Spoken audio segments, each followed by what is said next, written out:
മത്തി വെച്ചിട്ട് നല്ല കുറുകിയ ചാറോടുകൂടെ നല്ല ടേസ്റ്റുള്ള വ്യത്യസ്തമായ രീതിയിലുള്ളൊരു മത്തിക്കറി ഉണ്ടാക്കാം. അതിനായിട്ട് ആദ്യം ഒരു അരപ്പ് തയ്യാറാക്കിയെടുക്കാം. ഒരു മിക്സിയുടെ ജാർ എടുത്ത് അതിനകത്തേക്ക് കഴുകി വൃത്തിയാക്കിയ 10 ചെറിയ ഉള്ളി, 1 ടേബിൾ സ്പൂൺ കുരുമുളക്, 1/2 ടേബിൾ സ്പൂൺ മഞ്ഞൾപ്പൊടി, 1 ടേബിൾ സ്പൂൺ മല്ലിപ്പൊടി, 1 ടേബിൾ സ്പൂൺ എരിവുള്ള മുളക് പൊടി, ഒരു മീഡിയം സൈസിലെ തക്കാളി ചെറിയ കഷ്ണങ്ങളായി അരിഞ്ഞത്, ഇതും കൂടെ ചേർത്ത് നന്നായിട്ടൊന്ന് അരച്ചെടുക്കാം.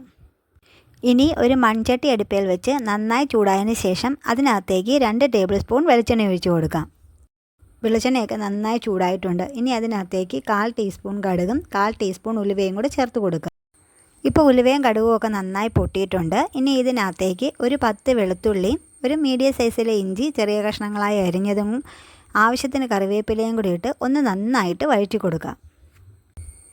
ഇഞ്ചിയും വെളുത്തുള്ളിയൊക്കെ പാകത്തിന് മൂത്ത് വന്നിട്ടുണ്ട്. ഇനി ഇതിനകത്തേക്ക് നമുക്ക് അരച്ച് വെച്ചിരിക്കുന്ന അരപ്പ് ചേർത്ത് കൊടുക്കാം.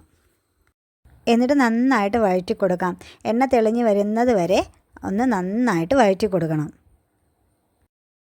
ഇപ്പോൾ എണ്ണയൊക്കെ നന്നായിട്ട് തെളിഞ്ഞ് വന്നിട്ടുണ്ട്. ഇനി നമുക്ക് ചാറിനാവശ്യമായ വെള്ളം കൂടി ഇതിനകത്തേക്ക് ഒഴിച്ചു കൊടുക്കാം. ഇനി മീൻകറിക്ക് ആവശ്യമായ പുളി ഇട്ട് കൊടുക്കാം. തക്കാളി ഇട്ടിട്ടുണ്ട്, അതുകൊണ്ട് ഞാൻ 2 കഷ്ണം പുളിയാണ് ഇതിനകത്തേക്ക് ഇട്ട് കൊടുത്തിരിക്കുന്നത്.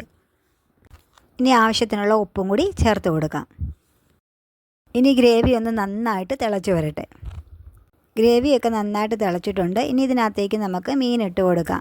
ഞാനിവിടെ 1/2 കിലോ മത്തിയാണ് എടുത്തിരിക്കുന്നത്. അത് ഓരോന്നായിട്ട് ഇതിനകത്തേക്ക് ഇട്ട് കൊടുക്കാം. എന്നിട്ട് ഗ്രേവിക്കകത്തോട്ട് തവി കൊണ്ട് എല്ലാ മീനുകളും ഒന്ന് ആക്കിയതിന് ശേഷം നന്നായിട്ടൊന്ന് തിളയ്ക്കുന്നത് വരെ അടച്ചു വെക്കാം. ഇപ്പം നന്നായിട്ട് തിളച്ചിട്ടുണ്ട്. തീ ഒന്ന് ലോ ഫ്ലെയിമിലേക്ക് ഇടാം. എന്നിട്ട് ചട്ടിയെ പിടിച്ചൊന്ന് നന്നായിട്ട് ചുറ്റിച്ചു കൊടുക്കാം. എന്നിട്ട് നന്നായിട്ട് വെന്ത് പറ്റി വരുന്നത് വരെ ഒന്ന് അടച്ചു വെച്ച് കൊടുക്കാം.